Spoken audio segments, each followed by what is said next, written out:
Hello friends, welcome to my YouTube channel Mohit skill centre. Friends, आज हम बात करने वाले हैं एमए सेकेंड ईयर का थर्ड सेमेस्टर ज्योग्राफी के बारे में। और ये आपका सेकंड पेपर है जिसका नाम है रीजनल डेवलपमेंट एंड प्लानिंग, जिसको हिंदी में बोलते हैं प्रादेशिक नियोजन। फ्रेंड्स, हम इस वीडियो में कुछ इंपॉर्टेंट अति लघुत्तरीय प्रश्न के बारे में जानेंगे जो आपके आने वाले एग्जाम में काफ़ी हेल्पफुल रहेंगे। तो चलिए वीडियो को स्टार्ट करते हैं। फ्रेंड्स, पहला क्वेश्चन है प्रादेशिक नियोजन से आप क्या समझते हैं। ये हमारा पहला क्वेश्चन है और इसमें आंसर कह रहा है प्रादेशिक नियोजन स्थानीय संसाधनों के समान रूप से उपयोग पर बल देता है। इससे स्थानीय स्तर पर समाज के आर्थिक विकास को बढ़ाया जा सकता है। प्रादेशिक नियोजन क्षेत्रीय असंतुलन को समाप्त कर उचित और चौमुखी विकास पर ध्यान केंद्रित करता है। इसलिए प्रादेशिक नियोजन की सभी देशों को ज़रूरत है। ठीक है फ्रेंड्स, एक बार फिर से पढ़ते हैं। कह रहा है प्रादेशिक नियोजन स्थानीय संसाधनों के समान रूप से उपयोग पर बल देता है। इससे स्थानीय स्तर पर समाज के आर्थिक विकास को बढ़ाया जा सकता है। प्रादेशिक नियोजन क्षेत्रीय असंतुलन को समाप्त कर उचित और चौमुखी विकास पर ध्यान केंद्रित करता है। इसलिए प्रादेशिक नियोजन की सभी देशों को ज़रूरत है। फ्रेंड्स, चलिए अगला क्वेश्चन पढ़ते हैं। अब अगला क्वेश्चन कह रहा है भारत में नीति आयोग का गठन कब हुआ। तो आंसर में कह रहा है 2014 में मोदी सरकार ने योजना आयोग को भंग कर दिया और 1 जनवरी 2015 को नीति आयोग का गठन किया गया।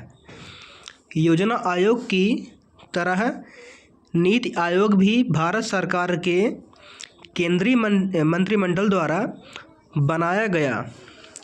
इसका हिंदी रूपांतरण राष्ट्रीय भारत परिवर्तन संस्थान, जिसे NITI मतलब national institute for transforming India है। ठीक है फ्रेंड्स, चलिए अगला क्वेश्चन पढ़ते हैं। भारत में सर्वप्रथम पंचवर्षीय योजना। आंसर में कह रहा है प्रथम भारतीय प्रधानमंत्री पंडित जवाहरलाल नेहरू ने भारत की संसद को पहली पंचवर्षीय योजना प्रस्तुत किए और इस पर तत्काल ध्यान दिए।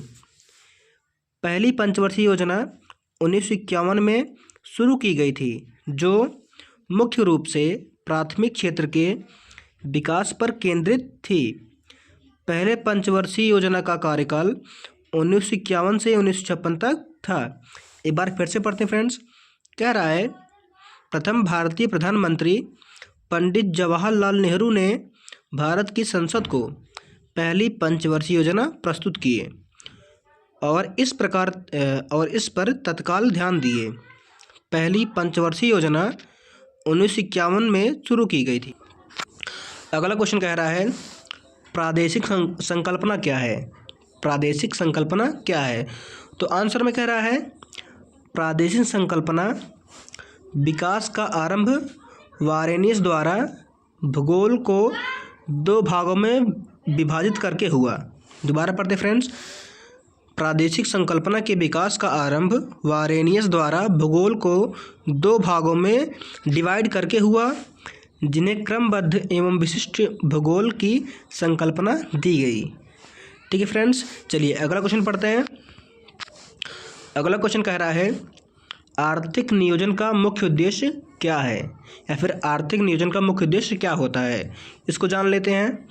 आंसर में कह रहा है आर्थिक नियोजन का मुख्य उद्देश्य बेकार पड़े हुए साधनों का सर्वोत्तम उपयोग कर उत्पादन में वृद्धि करना, औद्योगिकरण का विकास करना तथा प्रति व्यक्ति आय वृद्धि करना ही आर्थिक नियोजन का मुख्य उद्देश्य होता है या फिर है। ठीक है फ्रेंड्स, चलिए अगला क्वेश्चन पढ़ते हैं। अगला क्वेश्चन है OECD क्या है। OECD क्या है। तो आंसर में कह रहा है आर्थिक सहयोग और विकास संगठन 38 सदस्य देशों की एक अंतर सरकारी आर्थिक संगठन है, जिसकी स्थापना 1960 में आर्थिक प्रगति और विश्व व्यापार को प्रोत्साहित करने हेतु की गई थी। एक बार फिर से पढ़ते हैं। कह रहा है आर्थिक सहयोग और विकास संगठन 38 सदस्य देशों की एक अंतर सरकारी आर्थिक संगठन है जिसकी स्थापना 1960 में यानी 1960 में आर्थिक प्रगति और विश्व व्यापार को प्रोत्साहित करने हेतु की गई थी।